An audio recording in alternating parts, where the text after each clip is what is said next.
Messieurs, dames, Tanguy Koki.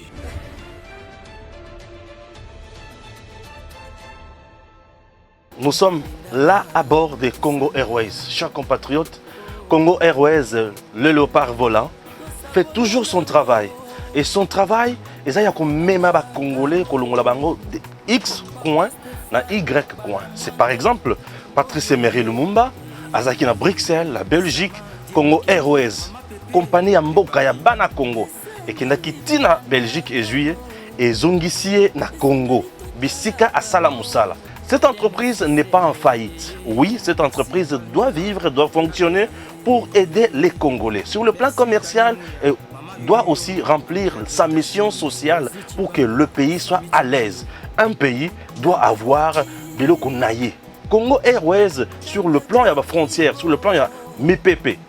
À garantir souveraineté, il y a Congo. Alors, vous regardez vous-même, Congo Airways a plusieurs places. Vous sentez que c'est confortable, les gens sont à l'aise ici, peuvent voyager comme ils veulent, et bien servis, calmement, avec un personnel de qualité. Donc Congo Airways n'est pas en faillite, tout va bien. Alors nous demandons à l'autorité de faire convenablement son travail. Messieurs, dames, bonjour et bienvenue dans votre émission Tanguy Koki. Vous êtes sur EDEM TV officiel, votre chaîne. Oui, nous ne cesserons jamais de vous informer. Vous savez que la République démocratique du Congo est là, notre pays, votre pays, un pays de Lumumba, un pays de Kasavubu, un pays de gens dignes, un pays Oyolelo et Bimisi Batunion Soyamabe Nampoisa. Avant de commencer mon émission d'aujourd'hui, je présente d'abord joyeux anniversaire à maman Blandine depuis Lubumbashi. Maman Blandine Azali, épouse, il y a monsieur Hakim. Monsieur Hakim, un de nos fidèles téléspectateurs qui nous avait bien accueillis à Lubumbashi. Maman Blandine, je me souviens ce jour-là, on a bien mangé, on a bu et voilà, c'était fantastique. Merci, merci Maman Blandine. Joyeux anniversaire à Maman Blandine. Que Dieu Tout-Puissant vous comble de sa grâce. Il est le maître des temps et des circonstances. Il ne peut jamais vous abandonner. Nzambe azala toujours na bino. Atondisa oyo ezangi na motema na yo. Akokisa baposa ya motema na yo. Ekozala malamu mingi. Restez toujours une femme fidèle à votre mari, Monsieur Hakim. Et surtout, il faut bien l'aimer toujours. Monsieur Hakim aime votre épouse comme il se doit. Merci. Nzambe apambola bino. Allez-y de l'avant. Que Dieu vous protège et qu'il protège aussi le petit Tshisekedi. Hein? Il a un enfant qu'on appelle Tshisekedi. Un enfant de 2 ou 3 ans comme ça qui adore le président Tshisekedi. Imaginez un peu. Un enfant de 2 à 3 ans mais qui adore le président Tshisekedi. Et il s'appelle Tshisekedi. Waouh! Fantastique. Depuis le Lubumbashi, que Dieu vous bénisse. Couple Hakim, que Dieu bénisse Maman Blandine qui fête son anniversaire aujourd'hui. Joyeux anniversaire. Merci. La photo est là, vous avez vu comment Hakim se nous a montré cela. Alors, que Dieu vous aide. Là, c'est depuis le Haut-Katanga, chef-lieu Lubumbashi. Merci. Chers compatriotes, Bafingi Fachimingi. Information les amis balé, Bafingi Fachimingi. Mais Fachi abandi soko bimisa bilembo na biloko nyonso oyo abombaki oyo banda kosala. Biso pete okanga maboko te tokobanda kaka kolakisa. Et na yoki lisusu information que ba camion oyo ya ba Rwandais qui na RDC et bandi kozonga obe pai na bango. Certes, c'est la victoire diplomatique toko lobela yango. Toko revenir les sources na biloko ya mike dans cette émission comme d'habitude. Ba fingi fachimingi. Le président Tshisekedi aujourd'hui, un homme de paix, un homme de prospérité, un homme de joie, l'homme qui est arrivé, qui est venu, je peux dire quoi, délivrer la République démocratique du Congo na gueule de lion. Et là, ça va, il y a tout ce kaka, tout le bakaka tout ce kaka. Tala Fachindinga commissi ba garde républicain. JR.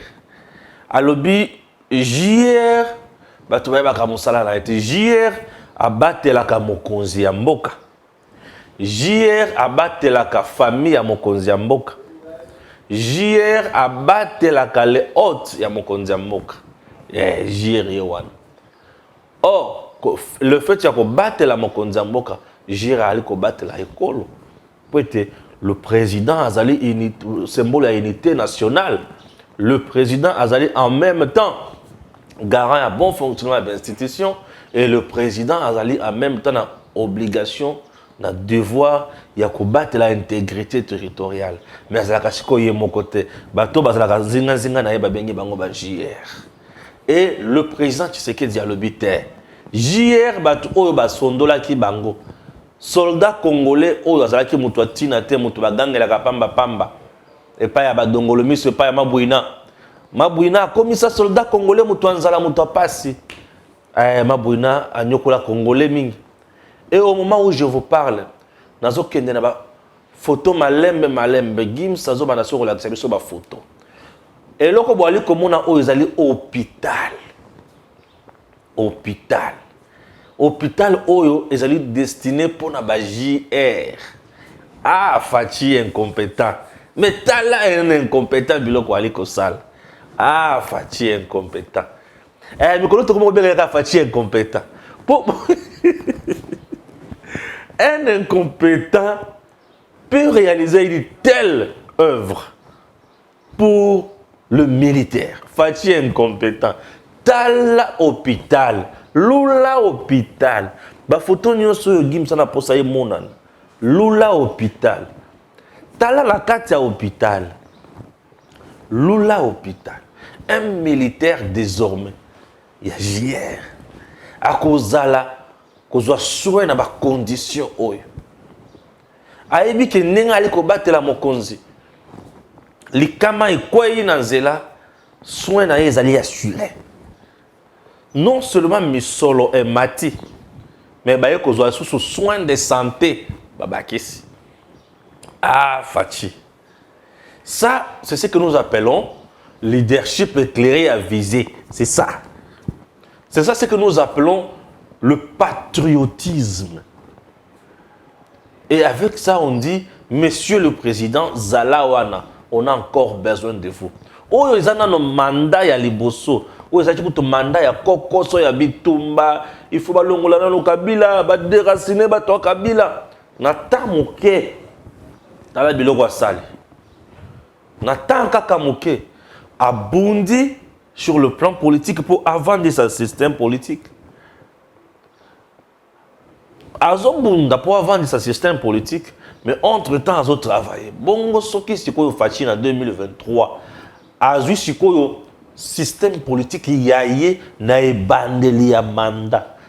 Tito comme en 2028 Congo paradis. Ah oui. Tito comme en 2028 Congo paradis. Des images pareilles, chers compatriotes. Et Sengeli et Pesabino idée ya mutuni nazali ko kambabiso. Bozo mona hôpital nengali ko kozala kitoko boy. Sikoyo Olive Mbasala yaye. Ba qualité oyo. Sikoyo Olive Mbeya sala yaye. Ya batu na ye. Batu bazoki ne kozwa soin kuna ba futi misolo mbongo na ye na compte na ye. Mais Fachi asali ya mboka. Et ya mboka yango ya bana mboka mampinga na piso. Yo lelo ko kende pa ya JR lo banaye ke Fachi arobeto mbala moko masasi. Pour aibi ke Fachi c'est le sauveur. Ah oui, vous avez compris pourquoi aujourd'hui tolobaka ke Fachi azala. Mais maintenant nazo tuna na Kabund. C'est ça ce que tu avais appelé Fachi jouisseur. Hein, Kabund de Jean-Marc. Oyo nde olobaki Kabund aza Fachi aza jouisseur. Net mardi autant okende ko répondre na nani. Na justice. Nde akolobaki avec ça Fachi est incompétent. Il n'a rien fait pour l'armée, pour les militaires. Oyo basali ba militaire ya koko na bino. Kabund na otuna. Fachi incompétent. Oh yo yo. Un justeur, mutu oyo misolo ya l'état, mutu oyo kesi ya l'état eza saigné jour et nuit. Bakoki kotonga biloko ya boye. Dans un pays où la caisse de l'état saigne jour et nuit, on peut construire des choses pareilles. La kisanga oyo ya boye durant 18 ans ya Kabila. Donc il nous a fallu 18 ans après pour toya komona biloko ya boye pona ba soldats congolais. Ah, Fachi. On n'aime pas les pays comme ça. Le président est en train de gifler Diongo. Diongo qui nous dit que Fachi le loza mabe koleka Kabila. Natangwa Kabila Frank Diongo. Et là quoi boye pona ba JR ezala. Ah. Il y a la politicien mususu ba lo ba biloko mususu. Boza na capacité ce que bolobi bongo, bo beti pe tour ata na camp. Kende pe na camp wana obeta tour. O tenir discours net ya modèle wana. Total ndenge okobimela. Okobimela na bilamba, okobimela na bitendi, okobimela na manzaka, to okobima mobimba. C'est ça. Il faut tomber carrière mon bongo hein. Au lobby, oye oleki siko na nzela total ndenge bato bakomonela yo. Ba omona moto ndenge nini. Bato bazwi nzala na bango ya mabumu, balongoli nzala na mabumu, batie nzala na mitu, babandi kotambola na nzala partout. Vous voyez Frank Diongo, azofina président incompétent. Incompétent c'est yango. To c'est kakaka. O mati okiti ozomona mutu penza ki akota ina Kabila. Alobi na ngana azokota na Kabila nde faut to solate ba makambo kosala. Donc il nous a fallu 18 ans après pour te akokota na makambo boye na Congo. Chers compatriotes. Mboka na biso tokomaki na niveau nini? Fachi lelo azotambola siko na ville province ya Kinshasa azotambola à gauche à droite atambola na ba avenue atala ndenge musala ezo salama. Un président, c'est tout ce qui nous manquait aussi dans notre pays. Un chef, lorsque au PSI meeting de pour musala et salema disponibiliser maintenant temps il y a que ça la suivi. Et après suivi, il faut sanction ezala. Sanction ezala à niveau mi-balé, et la forme mi-balé. Nous avons la sanction positive, c'est-à-dire ce que bato basali musala malamu, beaucoup qui kopé sa bango promotion. Beaucoup qui peut continuer na bango na secteur, mususu ba kende ko relever les sous défis. Sanction négative na mutu oyo allié misolo.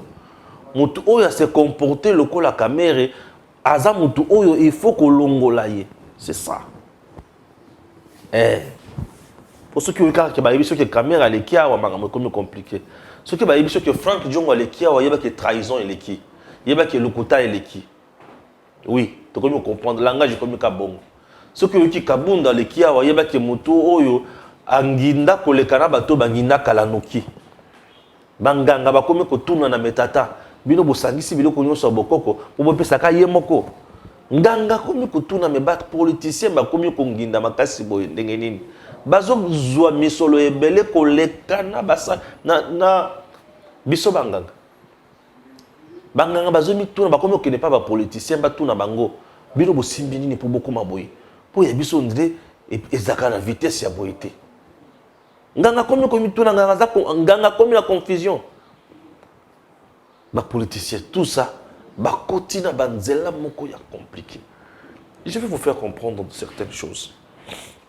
Dans ces pays, le projet est belé dans le régime de Kabila. Ce qui y a solo le projet est salébaka pour les Congolais. Mais le Congo est forme. Il y avait de bons projets, je vous dis. Oui.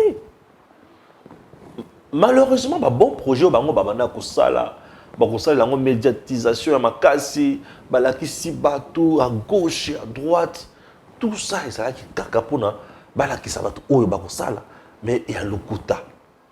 Mbongo bimpe belé bangindi.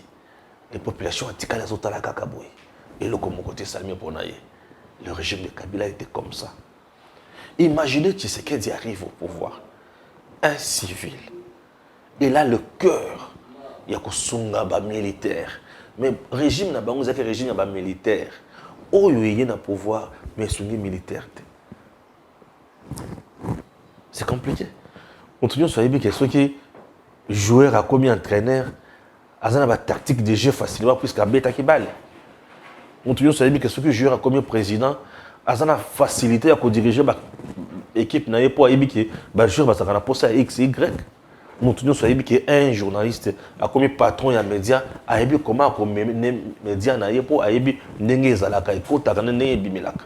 C'est pas ça. Comment expliquer mon tout oyo azaki na eloko mais à quoi qu'on s'allait là, c'est une interpellation aujourd'hui dans Congolais nyos. Bozo mona biloko oyo fachi ya sali. Batu oyo bazana bosenga baya kopier Congo, bazana kimiate. Ba moni déjà que et le connaît ba koya kokosa lango peuple. Nous sommes restés durant 18 ans ici, biloko boyo to tikala ko monate. Et batu wana souci na bango lelo et kominini. Kobebisa image ya fachi na kati ya population bato ba ina fachi bato ba finga fachi bato ba tonga fachi bato ba sambwisa fachi fachi au pouvoir nesika atonga ndako na ye atongeli ba militaire hôpital moderne l'hôpital moderne pour nos militaires et ce n'est pas tout. D'ici là, beaucoup de monde a bâtiment de bima na mabele, le kola ba mbinzo, le kola ba champignon. Pour nani pour mutu oyo azoka mboka, azana souci ya mboka.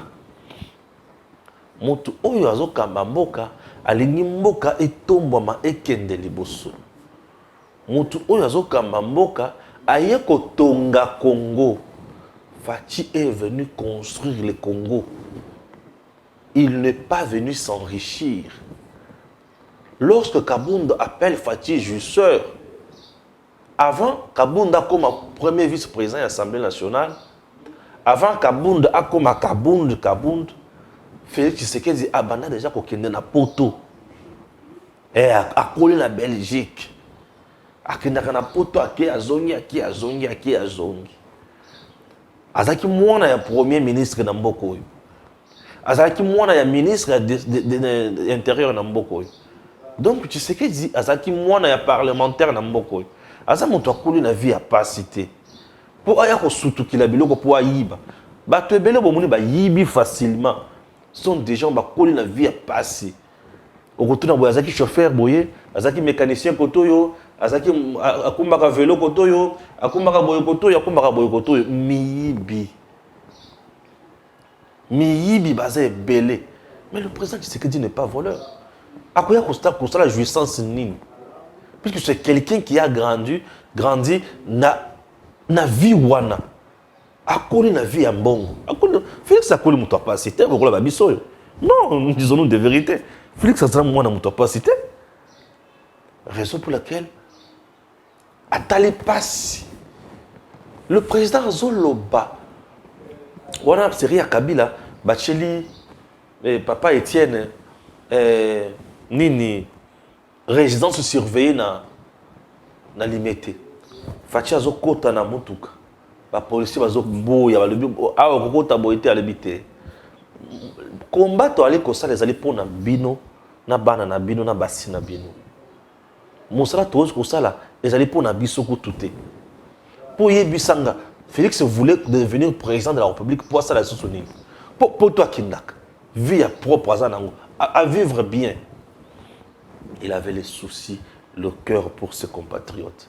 Makambo oya lobaka bo bimisa vidéo wana. Les lobes vont comprendre que oya ali ko sala yango wana. Les lobes vont comprendre que ali ko sala yango wana. Ala kisi pesa que yé ayaki ko bundela pesa congolais. Motala ba pro ça sala pour na ba policier. Les lobas ba policier. Motala ba pro ça sala pour na ba militaire. Na ba militaire. Ce n'est pas tout, monsieur le président. Et c'est mon ngai nayoki nzela ya kalamba mbuji babandi kotonga yango. Nazana mama nesengo. Kalamba mbuji Ce qui est sili na qui kananga na koyela bino nzela kalamba mbouge. Aïe Seigneur. Ah Fachi Beto umela papa. Wali mutinda mi ya Nzambe. Zala na biso. Siko biloko boko finga na muto adjalelo. Na ola kisamaka mo président azosala pona congolais ndeko na ngai congolais. Nazala nakanga envers mutu ya modèle wana. Ba politicien wana oyo nyonso bazoluka wana. Baza na posa ya peuple te. Na ko ko pesa biso na bandiko natanga ka pe bango mingi na comme na lemba pe kotanga bango. Oyo za ba uranium, oyo atongi ba biloko na ye, oyo kotoyo baza na souci ya peuple atamangete, ce sont des affairistes. Bazoluka baza la même mise sur ba ressources na biso. Ce sont des gens qui nous ont détruits dans le lengenyonso. Fatia zongisi bango na nzela. Ah oui. Donc il y a bango susu wapi. Toi na tina susu na bango te. Toi na tina na bango te. Chers compatriotes. Ce n'est pas tout. Dans ma province, makambo ezali. Ba image eze belé oyo tokomana soko la ki sabino. Obanda ko comprendre. Chers Congolais, nous avons un tour sur la Est. Suivons d'abord le professeur sénateur Bahati Lukwebo.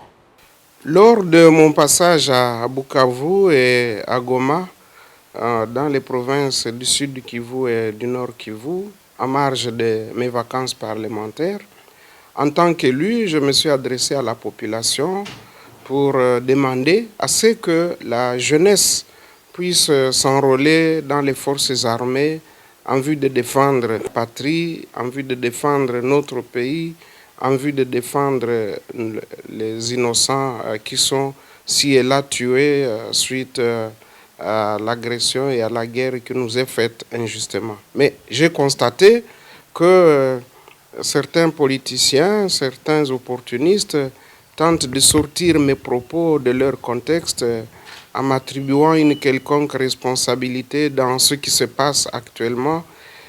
Moi, je dois dire ici sincèrement que, en tant qu'homme de paix, tout le monde le sait, et en ma qualité de sénateur, j'appelle à l'apaisement, au calme, et je condamne fermement toute violence d'où qu'elle vienne. J'interdis également à tous les membres de notre parti et regroupement FDC alliés et à tous ceux qui me sont proches de s'attaquer sous quelque forme que ce soit au patrimoine et au personnel des Nations Unies. Je condamne également les tueries qui se produisent en ce moment à la suite de la manifestation des citoyens et des citoyennes congolais, manifestation du reste autorisée par la Constitution, mais nous insistons sur le fait qu'il faut éviter toute destruction, toute brutalité. On peut s'exprimer sans nécessairement causer des dégâts humains ou matériels. Voilà pourquoi j'ai tenu à m'adresser en tout cas à notre peuple, où qu'il soit. Ce n'est pas seulement pour le sud et le nord Kivu ou l'Ituri, mais c'est pour l'ensemble des Congolais qui ont soif de goûter à la paix et à la stabilité, qui défendent mordicus l'intégrité de notre territoire. Nous disons que tout cela doit se faire dans le calme. Voilà pourquoi je tenais à apporter cette précision, parce que j'ai senti qu'il y avait des récupérations politiciennes. Voilà le professeur Bahati Lukwebo. Oyo badongolo miso bazana posa kaka akweya adinda. Bango bazana kimia te wali komikosa. Bahati azana kamuna motote. Botika Bahati avanda kimia. Na yoki sango ke ba camion ya ba militaire et consort ya Rwanda ba komi kozunga na bonka na bango ba libérer bisika bazwaki zwaki. On le belango susu. Na le banano. Ba victime ya ba manifestation et salemaki na Goma. Bato ba kufaki ba kina ko bango na rond-point moko ba ba tandi ba cercueil lobi wana izaki mbenda bika. Batandi ba cercueil et bato belé bazala ki wana pesa belé la place publique. Toyoko yoka que la police aye beti ba gaz lacrymogène ba panzi bango aluki ba récupérer ba corps wana et consort ba kunda. C'est une histoire aujourd'hui qui peut nous amener vraiment loin dans ma kamomoko malamu te. Maintenant, ça demande toujours l'intelligence. Ça demande de la maîtrise. Oui. Pour battre, il y a des corps. Les Bavandi ensemble. Ils ont rappelé ma rebelle na bato. Ils ont révolutionné ba ono makamungu ya mabe. Ils ont tinda ba to makamanisi mungu qui to côté. Je demande à l'autorité à niveau provincial à s'impliquer davantage dans le dossier OU. Et là-bas, à Goma, nous avons l'autorité militaire. À s'impliquer davantage. S'impliquer davantage dans le yako betate. Dans le yako kanga bangote. Dans le yako kucha bangona bakachotete. Ça ne sert à rien. Ça ne sert à rien. Utilisons d'autres techniques, d'autres stratégies. Et que vous avez déjà, Luki ko infiltré na ndenge baza ebele wana. OK? Bo infiltré bango. Bo infiltré bango. Bo ki boye ba tête. Et ba tête wana bo enlever bango te bo kanga bango te. Bo sololi na bango. Ceux qui ba koki ko calmer bato. Puisque parmi bato, ceux qui bato bazata 20, boye ba kena 4 bango wana ba meneur de troupes ba meneur bazala kaka. Ba meneur de troupes bazanga kate boliki bosso na bango soki bakoki ko tchanase on eloko ali bosso eloko mibale stratégie mususu koki ko ezala yake boye ne sika bo beta bango bo panza bango na ba gaz lacrymogène bo kena bango na violence bato na bana pasi baninga na bango bakufi bandeko na bango bakufi ba papa na bango bakufi c'est ça bana pasi. Maintenant face à cette douleur utilisons toujours ma méthode où il faut que ça candidater. Ma méthode où il faut énerver. Vous savez, l'autorité peut descendre sur le terrain. Aïe à Vandina Bango. Alors bon, tout le monde qui est besoin de passe. Toye. Boye pesa bo Vandina Bango. Boye pesa boye bango ba Vandi boye na bité toye bitumbate toye ko beta binote toye to solo là.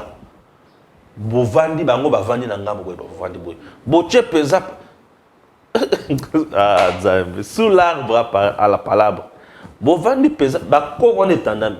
Bango ba vandi bino bovandi, bolobi moko na moko anda ko bit koleka to solo là. Oui. Moko na moko aleka to solo là. Oui. Ba koloba. Ce qui est vrai ba koloba na émotion na kanda makasi. Ouais. Tant ba koloba na émotion na kanda makasi, suka beaucoup trouver solution. Intérêt d'entente kozala. Intérêt d'entente ou kozala. Bino lokola l'état. Beaucoup ça de façon que bo mema bango na lolenge ya ko zwa ba corps l'état zo yango akende ko kunda yango. Ouais. Ce que l'état zo yango akekondi yango botikali na bango. Lokola bazan souci bala la kaka libanda wana. Bo encadrer kaka bango titongo bozana bango wana bo sololi na bango calmement soki bazongi na bandako na bango bo boule ko yele sosute je vous dis bo sololi na bango calmement à la limite bavandi wana 3000 2000 4000 3000 2000 4000 bakiti sitener boso ba sucré bakiti sitener boso momela café bo tchana se bozonga na bandako to continuer na makambo ba jeune to wana ba kozonga na bandako na bango ba kuchana se ba komona que vous avez coopéré na bango en même temps bo sololi na bango boké na bango de bosso ba kozonga les sous manifestations violentes te ba kozonga la ngoli société ba loba non to sololi na l'état malamu et consort mais leur bozo tango bozo kenyana bango kaka na ndenge ya bobeti bo beti ba gaz lacrymogène na kokima na bango wana misusu ba kozoka lisusu non seulement baninga na bango bakufi deux baninga na bango misusu bazoki ba ko se sentir abandonné par l'état et ba koluka lisusu ba se venger. Trouvons des méthodes aussi ya ko ça désordre ya modèle wana na kimia. Ça peut nous arranger aussi. Trouvons des méthodes où il faut si ça méthode dans le qu'on a na kimia et qu'il faut sunga biso qu'il faut arranger et battre que les bosso makambo ko changer.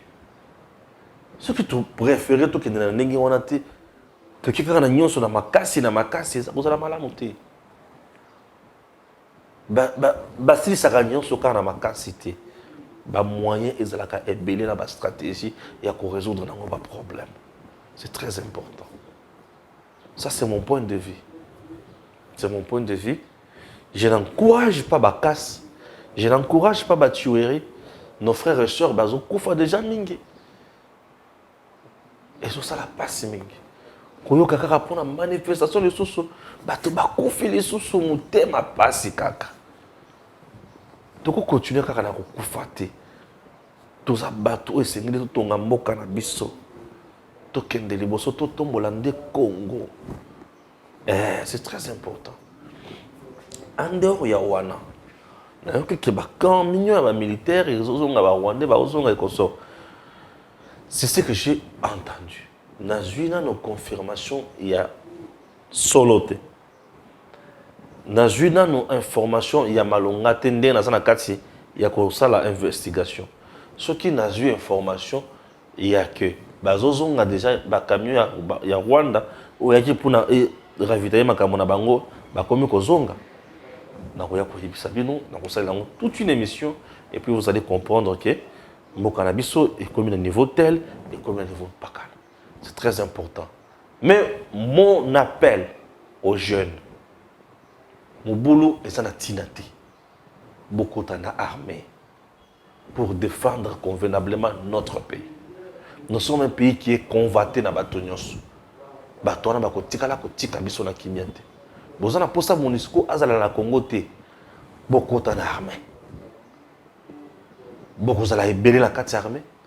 Beaucoup ya ko bundisa MONUSCO te. Mais beaucoup kende ko bundisa banguna.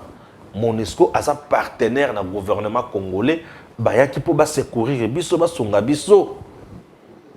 Na ko ça ba groupes armés wana. Pour armée na biso zaki plus infiltré par le régime ya Kabila. Armée bana ko kwa ça de l'autre côté. Et bana ko na terrain, armée za na terrain mais en même temps banguna bazoyi ba position na biso nyonso et to bana ko ça de l'autre côté. Mais aujourd'hui avec Tshisekedi, armée za na kati ya kozonga normal, ba mafia nyonso libanda, armée zozonga républicaine. Kota na FRDC bundela ekolo na yo. Tika kokende ko bomisa baninga, tika ko sala mobulu. Toyo kakape ba homme politique te. Soki ezana homme politique songolo pakala, azasi makambo wana pona ko créer mobulu kuna, pona ko créer insécurité kuna et kozala malamu mingi te. Et j'ai toujours dit aspect où il faut que na ngo bato va comprendre bien te. Bato va mona ke na ke musika. Na ke musika. Puisque na Congo na nini na Nord Kivu wana il faut boye balisusu ke nous avons aujourd'hui l'administration militaire. Mais l'administration civile est à côté bato oyo babanda ko gérer wana gouverneur wana zape à côté. Ba député provinciaux wana baza à côté. Est-ce que ba se plaindre gouvernement oyo en place lelo na Nord Kivu wana? Est-ce que bango pe bakoki ko instrumentaliser makambo soso te? Si les politiciens baza comme ça, le politicien congolais baza batomoko ya bitiki le tuboy, ebeba. Ba mona ke bango baza ba incompétent biso to zonga to ya ko sala, tout est possible. On a une réflexion na ngai. Tout est possible. To landela makambo wana malamu, to cha mingi rigueur, to cha mingi intelligence, to cha bolingo pe ya mboka bandeko. To zikisa Congo te. Congo ya li ya biso, moto akosa biso te. C'est très important. Bon week-end à vous tous. Nous sommes bien à la bino. Nous avons besoin de vous sur numéro Moussous, puisque nous sommes là pour vous informer. Messieurs, dames, Tanguy Koki.